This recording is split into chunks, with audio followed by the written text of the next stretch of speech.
The Secret Intelligence Service (SIS), commonly known as MI6, the Foreign Intelligence Service of the Government of the United Kingdom, tasked mainly with the covert overseas collection and analysis of human intelligence (HUMINT) in support of the UK's national security. SIS is a member of the country's intelligence community and its chief is accountable to the country's Foreign Secretary. Formed in 1909 as a section of the Secret Service Bureau specializing in foreign intelligence, the section experienced dramatic growth during World War I and officially adopted its current name around 1920. The name MI6, meaning Military Intelligence Section 6, originated as a flag of convenience during World War II, when SIS was known by many names. It is still commonly used today. The existence of SIS was not officially acknowledged until 1994. That year, the Intelligence Services Act 1994 (ISA) was introduced to Parliament, to place the organisation on a statutory footing for the first time. It provides the legal basis for its operations. Today, SIS is subject to public oversight by the Investigatory Powers Tribunal and the Parliamentary Intelligence and Security Committee. The stated priority roles of SIS are counter-terrorism, counter-proliferation, providing intelligence in support of cyber-security, and supporting stability overseas to disrupt terrorism and other criminal activities. Unlike its main sister agencies, the Security Service (MI5) and Government Communications Headquarters (GCHQ), SIS works exclusively in foreign intelligence gathering. The ISA allows it to carry out operations only against persons outside the British Islands. Some of SIS's actions since the 2000s have attracted significant controversy, such as its alleged acts of torture and extraordinary rendition.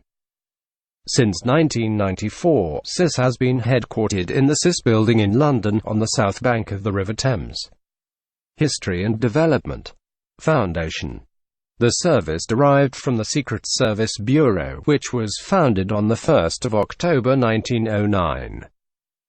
The Bureau was a joint initiative of the Admiralty and the War Office to control secret intelligence operations in the UK and overseas, particularly concentrating on the activities of the Imperial German government. The Bureau was split into naval and army sections which, over time, specialized in foreign espionage and internal counter-espionage activities, respectively. This specialization was because the Admiralty wanted to know the maritime strength of the Imperial German Navy. This specialization was formalized before 1914. During the First World War in 1916, the two sections underwent administrative changes so that the Foreign Section became the Section MI1C of the Directorate of Military Intelligence. Its first director was Captain Sir Mansfield George Smith Cumming, who often dropped the Smith in routine communication. He typically signed correspondence with his initial C in green ink. This usage evolved as a codename, and has been adhered to by all subsequent directors of SIS when signing documents to retain anonymity. First World War. The service's performance during the First World War was mixed because it was unable to establish a network in Germany itself. Most of its results came from military and commercial intelligence collected through networks in neutral countries, occupied territories, and Russia. Interwar period. A young Englishman, member of the Secret Intelligence Service, in Yatung, Tibet, photographed by Ernst Schaefer in 1939. After the war, resources were significantly reduced, but during the 1920s, SIS established a close operational relationship with the diplomatic service. In August 1919, Cumming created the new Passport Control Department, providing diplomatic cover for agents abroad. The post of Passport Control Officer provided operatives with diplomatic immunity. Circulating sections established intelligence requirements and passed the intelligence back to its consumer departments, mainly the War Office and Admiralty. The debate over the future structure of British intelligence continued at length after the end of hostilities, but Cumming managed to engineer the return of the service to Foreign Office control. At this time, the organization was known in Whitehall by a variety of titles including the Foreign Intelligence Service, the Secret Service, MI6, the Special Intelligence Service, and even SI's organization. Around 1920, it increasingly began to be referred to as the Secret Intelligence Service, SIS, a title that it has continued to use to the present day and which was enshrined in statute in the Intelligence Services Act 1994. During the Second World War, the name MI6 was used as a flag of convenience, the name by which it is frequently known in popular culture since. In the immediate post-war years under Sir Mansfield George Smith Cumming and throughout most of the 1920s, SIS was focused on communism, in particular Russian Bolshevism. Examples include the thwarted operation to overthrow the Bolshevik government in 1918 by SIS agents Sidney George Riley and Sir Robert Bruce Lockhart, as well as more orthodox espionage efforts within early Soviet Russia headed by Captain George Hill. Smith Cumming died suddenly at his home on 14 June 1923, shortly before he was due to retire, and was replaced at sea by Admiral Sir Hugh Quakes Sinclair. Sinclair created the following sections: a Central Foreign Counter-Espionage Circulating Section, Section V, to liaise with the Security Service to collate counter-espionage reports from overseas stations; an Economic Intelligence Section, Section 7, to deal with trade, industry and contraband; a Clandestine Radio Communications Organization, Section 8, to communicate with operatives and agents overseas; Section N, to exploit the contents of foreign diplomatic bags; Section D, to conduct political covert actions and paramilitary operations in time of war. Section D would organize the Home Defense Scheme Resistance Organization in the UK and come to be the foundation of the Special Operations Executive (SOE) during the Second World War. With the emergence of Germany as a threat following the ascendance of the Nazis in the early 1930s, attention was shifted in that direction. MI6 assisted the Gestapo, the Nazi secret police, with the exchange of information about communism as late as October 1937, well into the Nazi era. The head of the British agency's Berlin station, Frank Foley. MI6 assisted the Gestapo, the Nazi secret police, with the exchange of information about communism as late as October 1937, well into the Nazi era. The head of the British agency's Berlin station, Frank Foley, was still able to describe his relationship with the Gestapo's so-called communism expert as cordial. Sinclair died in 1939 after an illness, and was replaced at sea by Lieutenant Col. Stuart Menzies Horse Guards, who had been with the service since the end of World War I. On 26 and 27 July 1939, in Pyry near Warsaw, British military intelligence representatives including Dilly Knox, Alistair Denniston and Humphrey Saneth were introduced by their Allied Polish counterparts into their Enigma decryption techniques and equipment, including Zygalski sheets and the cryptologic bomber, and were promised future delivery of a reverse-engineered, Polish-built duplicate Enigma machine. The demonstration represented a vital basis for the later British continuation and effort. During the war, British cryptologists decrypted a vast number of messages enciphered on Enigma. The intelligence gleaned from this source, codenamed Ultra by the British, was a substantial aid to the Allied war effort. Second World War. During the Second World War, the human intelligence work of the service was complemented by several other initiatives. The cryptanalytic effort undertaken by the Government Code and Cipher School (GCNCS), the bureau responsible for interception and decryption of foreign communications at Bletchley Park. See above. The extensive double-cross system run by MI5 to feed misleading intelligence to the Germans. Imagery intelligence activities conducted by the RAF Photographic Reconnaissance Unit, now JARIC, the National Imagery Exploitation Center. GCNCS was the source of ultra-intelligence which was very useful. The chief of SIS, Stuart Menzies, insisted on wartime control of code-breaking, and this gave him immense power and influence which he used judiciously. By distributing the ultra-material collected by the government code and cipher school, for the first time, MI6 became an important branch of the government. Extensive breaches of Nazi Enigma signals gave Menzies and his team enormous insight into Adolf Hitler's strategy, and this was kept a closely held secret. The British intelligence services signed a special agreement with their allied Polish counterparts 1940. In July 2005, the British and Polish governments jointly produced a two-time study of bilateral intelligence cooperation in the war, which revealed information that had until then been officially secret. The report of the Anglo-Polish Historical Committee was written by leading historians and experts who had been granted unprecedented access to British intelligence archives, and concluded that 48% of all reports received by British secret services from continental Europe in 1939 to 45 had come from Polish sources. This was facilitated by the fact that occupied Poland had a tradition of insurgency organizations passed down through generations.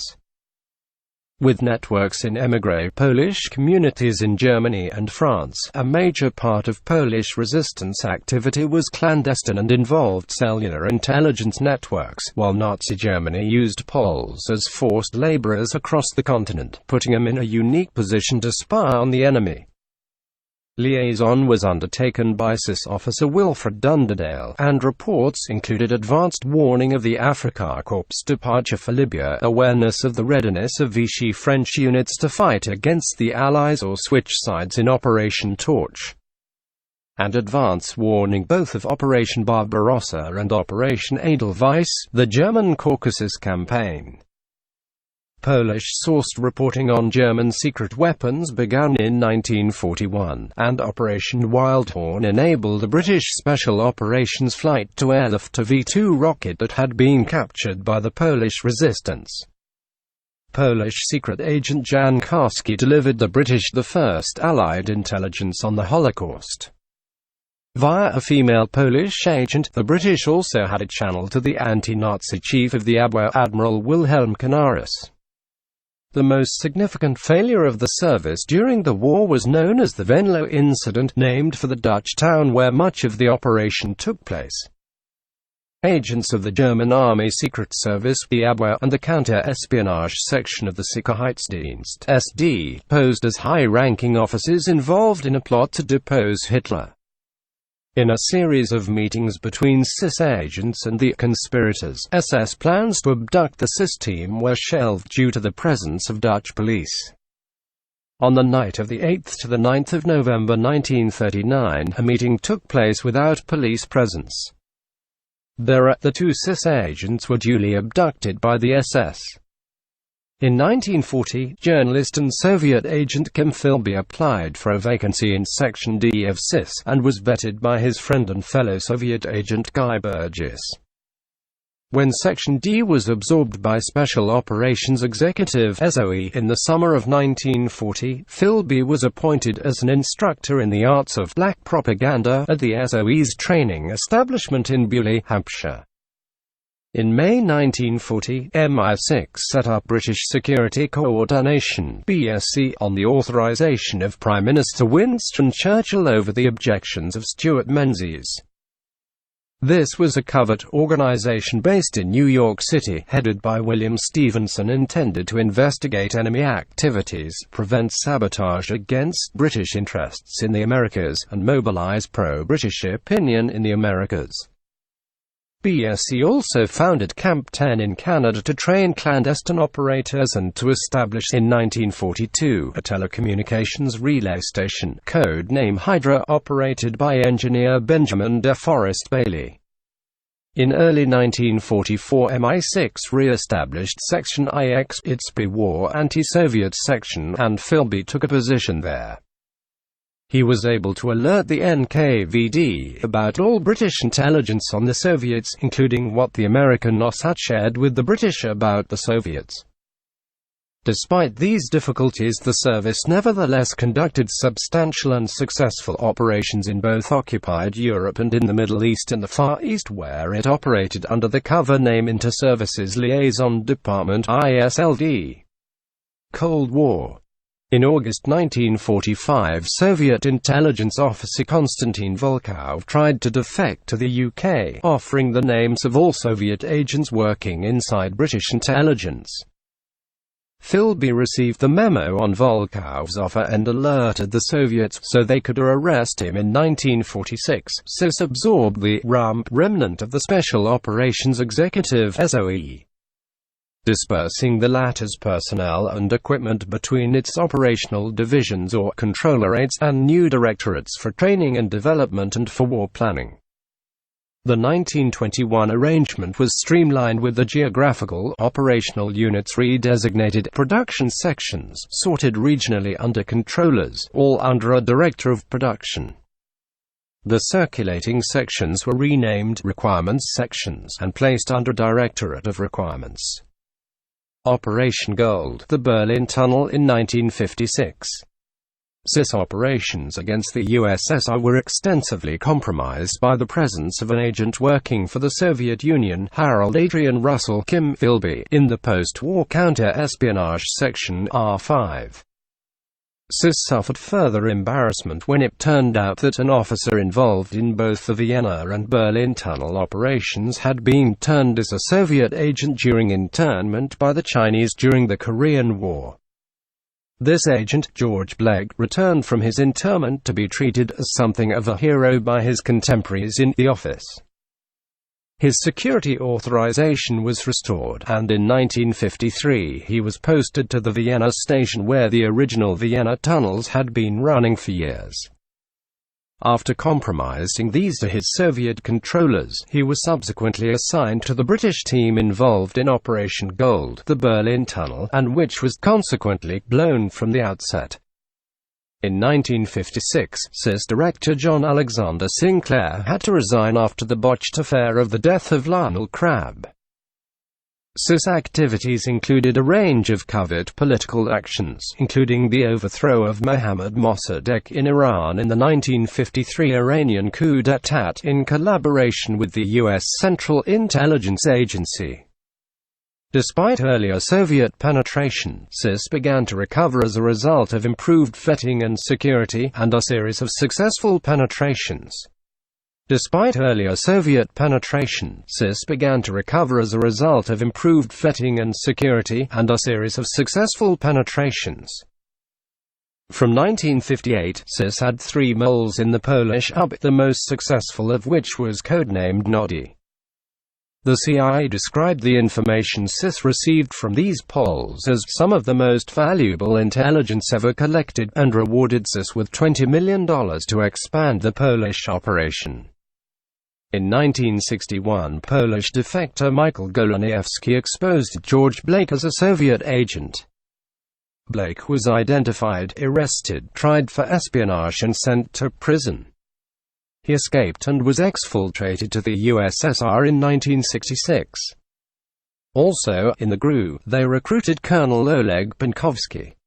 Penkovsky ran for 2 years as a considerable success, providing several thousand photograph documents, including Red Army rocketry manuals that allowed U.S. National Photographic Interpretation Center (NPIC) analysts to recognize the deployment pattern of Soviet SS-4M RBMs and SS-5I RBMs in Cuba in October 1962.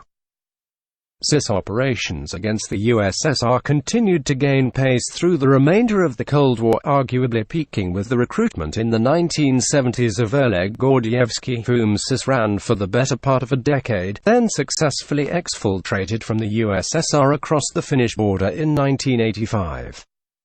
A real scale and impact of SIS activities during the second half of the Cold War remains unknown, however, because the bulk of their most successful targeting operations against Soviet officials were the result of third-country operations recruiting Soviet sources traveling abroad in Asia and Africa. These included the defection to the SIS-Tehran station in 1982 of KGB officer Vladimir Kuzychkin. the son of a senior Politburo member and a member of the KGB's internal Second Chief Directorate, who provided SIS and the British government with warning of the mobilization of the KGB's Alpha Force during the 1991 August coup, which briefly toppled Soviet leader Mikhail Gorbachev. After the Cold War, the end of the Cold War led to a reshuffle of existing priorities. The Soviet bloc ceased to swallow the lion's share of operational priorities, although the stability and intentions of the weakened but still nuclear-capable federal Russia constituted a significant concern. Instead, functional rather than geographical intelligence requirements came to the fore, such as counterproliferation via the agency's production and targeting. Counterproliferation section, which had been a sphere of activity since the discovery of Pakistani physics students studying nuclear weapons-related subjects in 1974. Counterterrorism via two joint sections run in collaboration with the Security Service. One for Irish republicanism and one for international terrorism, counter-narcotics and serious crime, originally set up under the Western Hemisphere Controllerate in 1989, and a Global Issues section looking at matters such as the environment and other public welfare issues. In the mid-1990s these were consolidated into a new post of Controller, Global and Functional. During the transition, then CISO Colin McCall embraced a new, albeit limited, policy of openness towards the press and public, with public affairs falling into the brief of Director, Counter-Intelligence and Security, renamed Director, Security and Public Affairs. McCall's policies were part and parcel with a wider open government initiative developed from 1993 by the government of John Major. As part of this, SIS operations, and those of the National Signals Intelligence Agency (GCHQ), were placed on a statutory footing through the 1994 Intelligence Services Act. Although the Act provided procedures for authorization and warrants, this essentially enshrined mechanisms that had been in place at least since 1953 for authorization, and 1985 under the Interception of Communications Act for warrants. Under this Act, since 1994, SIS and GCHQ activities have been subject to scrutiny by Parliament's Intelligence and Security Committee. During the mid-1990s, the British intelligence community was subjected to a comprehensive costing review by the government. As part of broader defense cutbacks, SIS had its resources cut back 25% across the board and senior management was reduced by 40%. As a consequence of these cuts, the Requirements Division, formerly the circulating sections of the 1921 arrangement, were deprived of any representation on the board of directors. At the same time, the Middle East and Africa controllerates were pared back and amalgamated.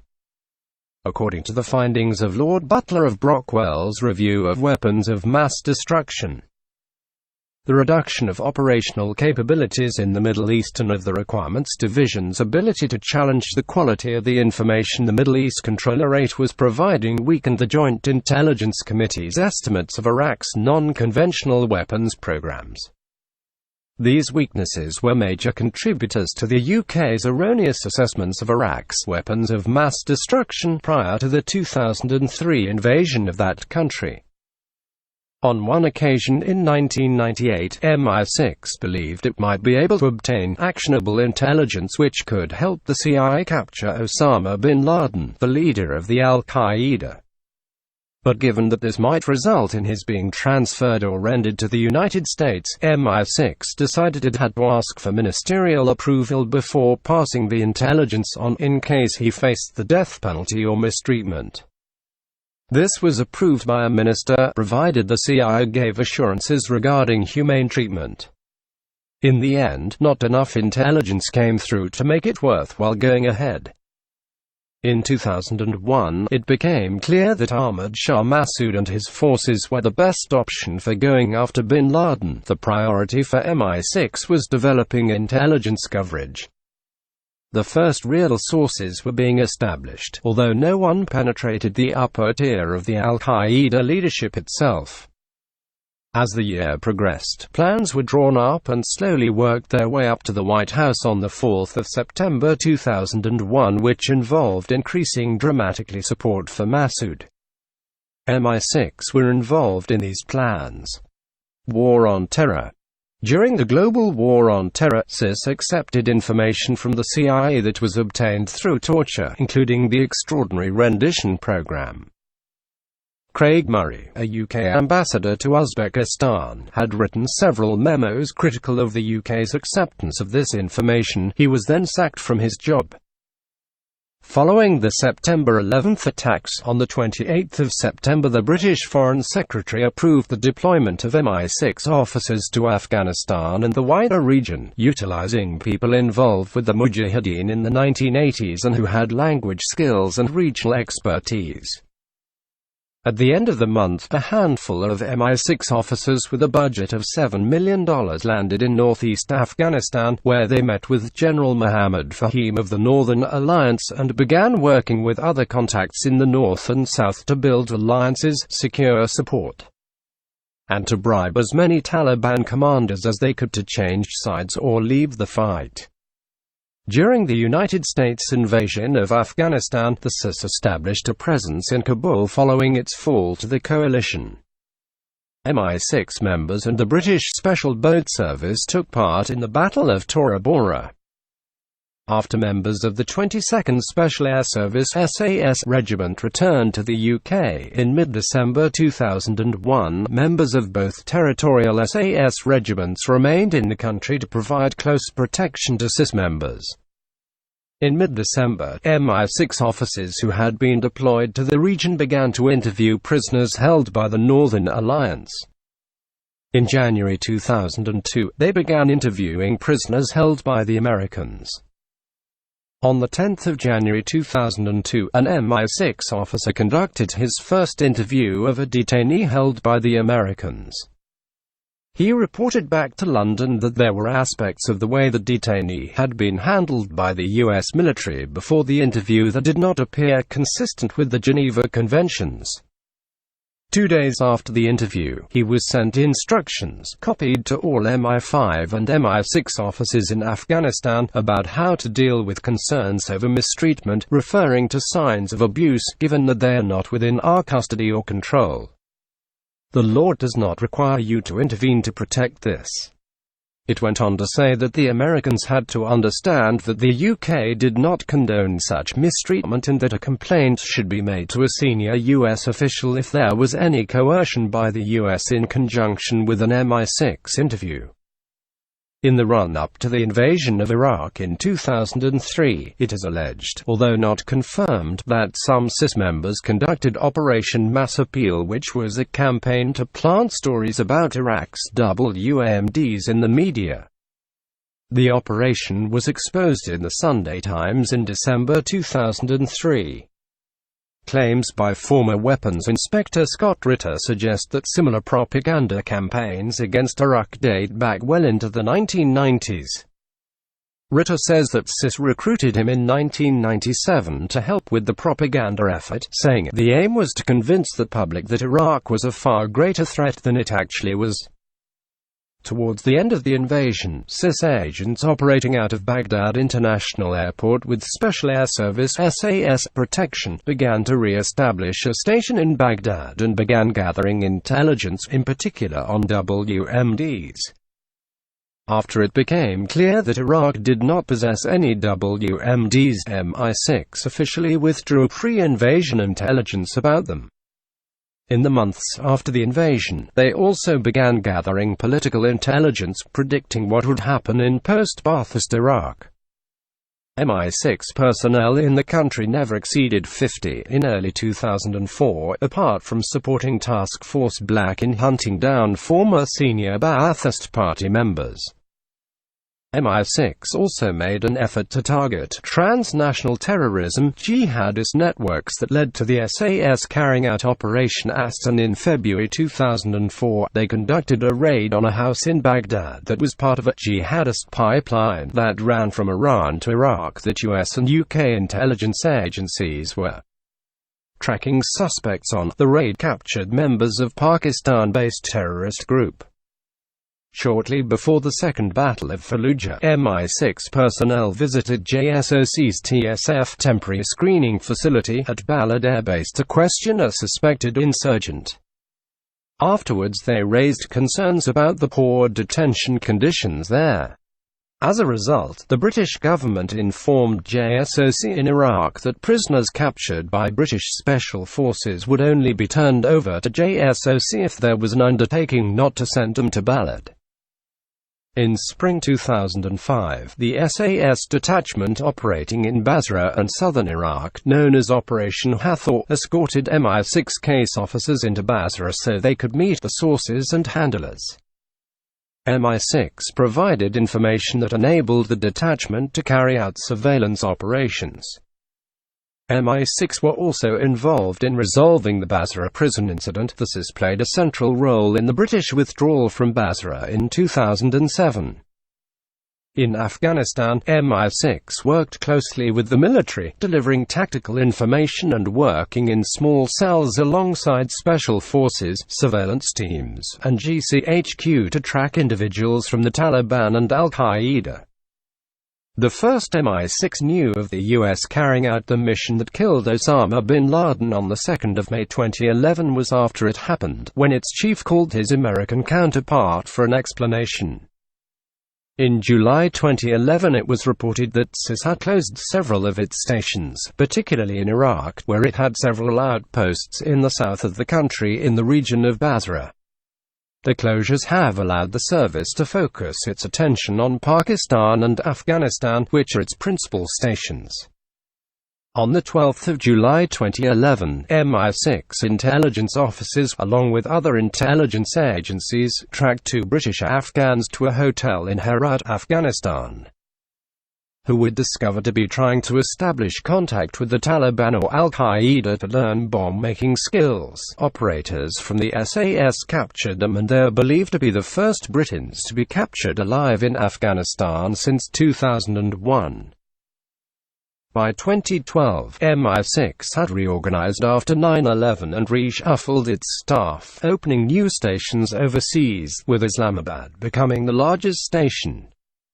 MI6's uptick in funding was not as large as that for MI5, but it still struggled to recruit fast enough. Former members were rehired to help out. MI6 maintained intelligence coverage of suspects as they moved from the UK overseas, particularly to Pakistan. In October 2013, SAS appealed for reinforcements and extra staff from other intelligence agencies amid growing concern about a terrorist threat from Afghanistan and that the country will become an intelligence vacuum after British troops withdraw at the end of 2014. In March 2016, it was reported that MI6 had been involved in the Libyan civil war since January of that year, having been escorted by the SAS to meet with Libyan officials to discuss the supplying of weapons and training for the Syrian army and the militias fighting against ISIS. In April 2016, it was revealed that MI6 teams with members of the Special Reconnaissance Regiment seconded to them had been deployed to Yemen to train Yemeni forces fighting AQAP, as well as identifying targets for drone strikes. In November 2016, The Independent reported that MI6, MI5 and GCHQ supplied the SAS and other British Special Forces a list of 200 British jihadists to kill or capture before their attempt to return to the UK. The jihadists are senior members of ISIS who pose a direct threat to the UK. Sources said SAS soldiers have been told that the mission could be the most important in the regiment's 75-year history. Other activities.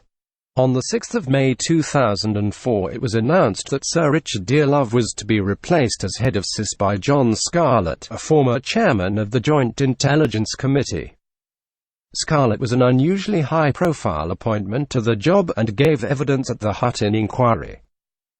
SAS has been active in the Balkans, playing a vital role in hunting down people wanted by the International War Crimes Tribunal in The Hague. British intelligence operations in the Balkans are thought to have played a vital role in the handover of the former Yugoslav President Slobodan Milosevic to The Hague. SIS has also been heavily involved in the hunt for Radovan Karadzic and General Ratko Mladic, who are linked to a vast range of war crimes, including the murder of Srebrenica's surrendering male population and organizing the siege of Sarajevo. On the 27th of September 2004, it was reported that British spies across the Balkans, including the SIS's chief officer in Belgrade and another spy in Sarajevo, were moved or forced to withdraw after they were publicly identified in a number of media reports planted by disgruntled local intelligence services, particularly in Croatia and Serbia. A third individual was branded a British spy in the Balkans and left the office of the High Representative in Bosnia, whilst a further 2 British intelligence officers working in Zagreb remained in place despite their cover being blown in the local press. The exposure of the agency across the 3 capitals has markedly undermined the British intelligence operations in the area, including SIS efforts to capture The Hague's most wanted men, which riled many local intelligence agencies in the Balkans. The exposure of the agency across the 3 capitals has markedly undermined the British intelligence operations in the area, including SIS efforts to capture The Hague's most wanted men, which riled many local intelligence agencies in the Balkans, some of which are suspected of continuing ties to alleged war criminals. They were riled due to MI6 operating not so much a spy network as a network of influence within Balkan security services and the media, said the director of the International Crisis Group in Serbia and Bosnia, which caused some of them to be upset. In Serbia, the SIS station chief was forced to leave his post August 2004 after a campaign against him led by country's DB intelligence agency, where his work investigating the 2003 assassination of the reformist Prime Minister Zoran Djindjic won him few friends.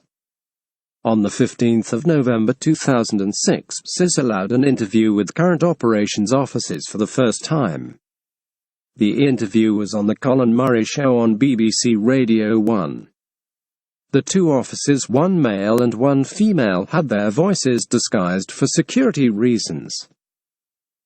The officers compared their real experience with the fictional portrayal of SIS in the James Bond films, while denying that there ever existed a license to kill, and reiterating that SIS operated under British law. The officers confirmed that there is a Q-like figure who is head of the technology department, and that the director is referred to as C.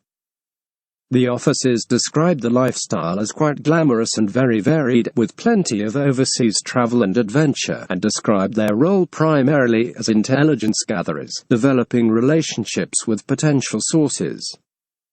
Sir John Sawyers became head of the SIS in November 2009, the first outsider to head SIS in more than 40 years. Sawyers came from the diplomatic service, previously having been the British permanent representative to the United Nations. On the 7th of June 2011, John Sawyers received Romania's President Traian Băsescu and George Christian Maior, the head of the Serviciul Roman de Informație, at SIS headquarters. 5 years before the Libyan civil war, a UK Special Forces unit was formed called the Squadron, which was composed of selected members of the 22nd SAS Regiment, the SBS and the SRR. It was tasked by the Director Special Forces to support MI6's operations, akin to the CIA's SAC, a covert paramilitary unit for SIS.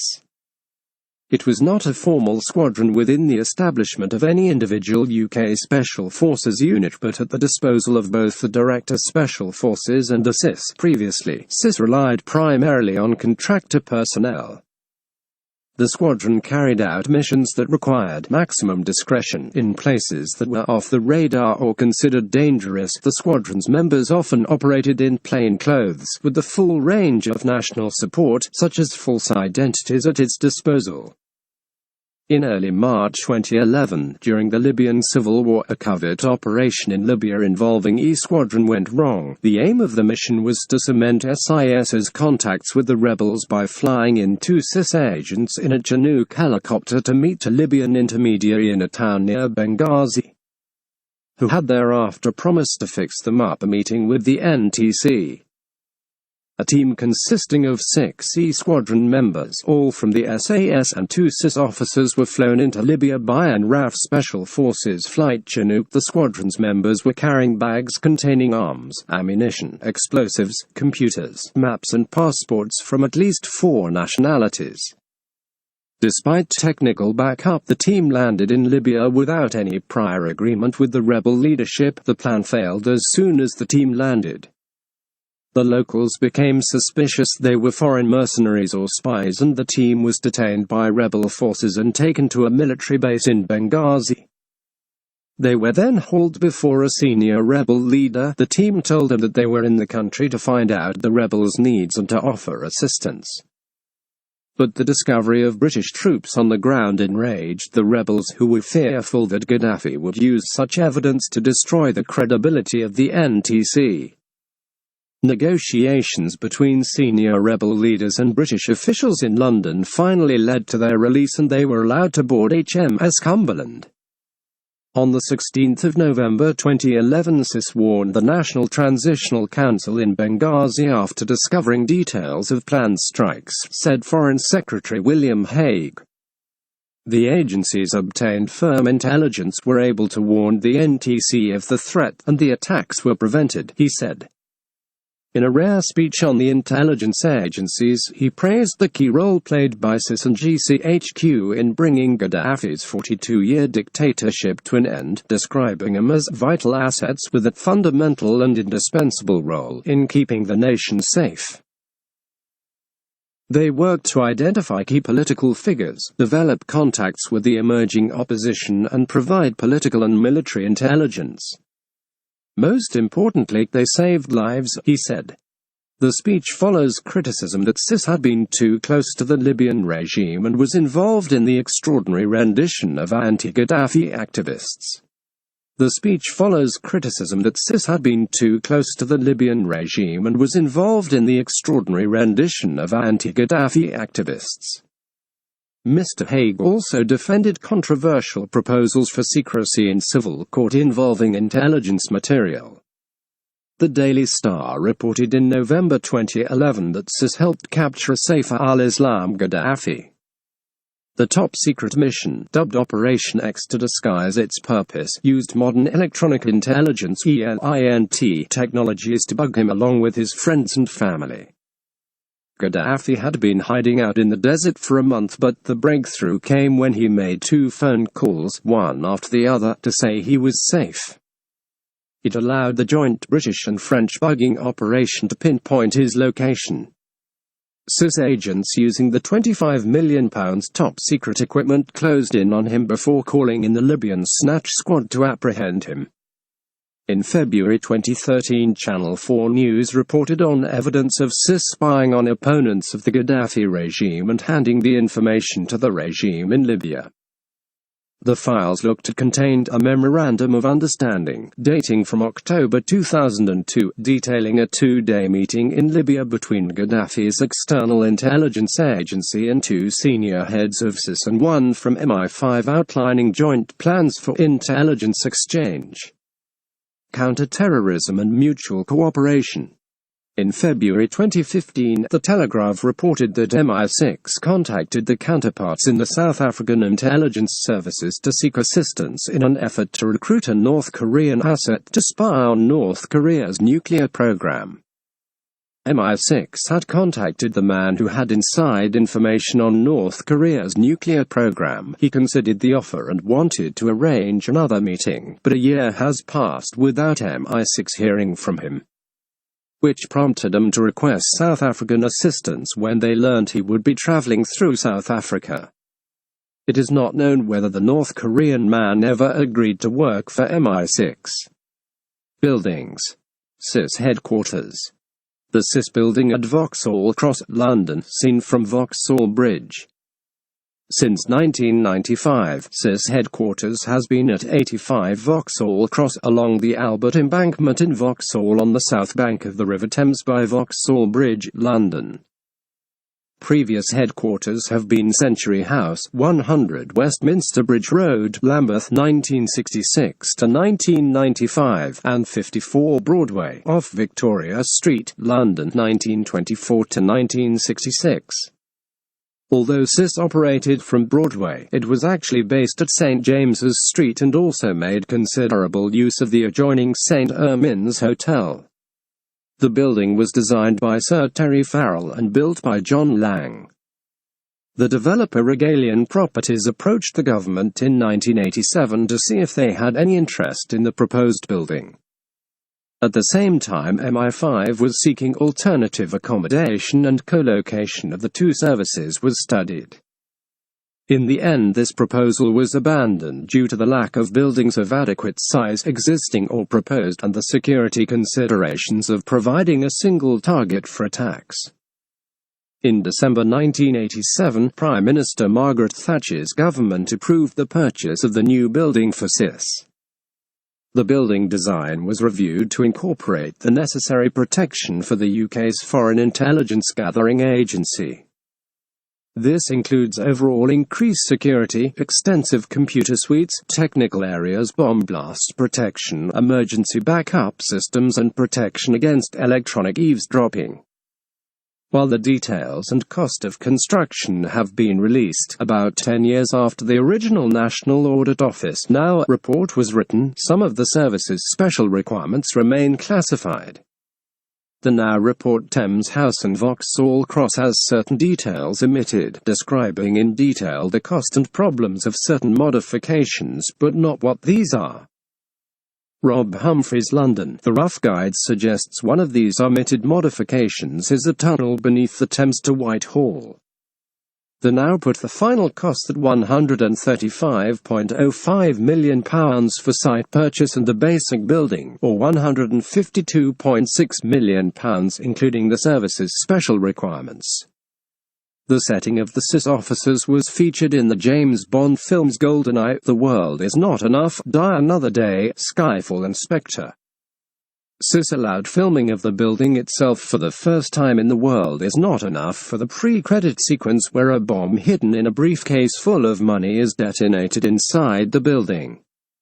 A Daily Telegraph article said that the British government opposed the filming, but this was denied by a Foreign Office spokesperson. In Skyfall, the building is once again attacked by an explosion, this time by a cyber attack turning on a gas line and igniting the fumes, after which SIS operations are moved to a secret underground facility. In Spectre, the evil head of crime organization Spectre, Ernst Stavro Blofeld, traps Agent 007 James Bond alongside the film's Bond girl Drive Madeleine Swan inside the remains of the building.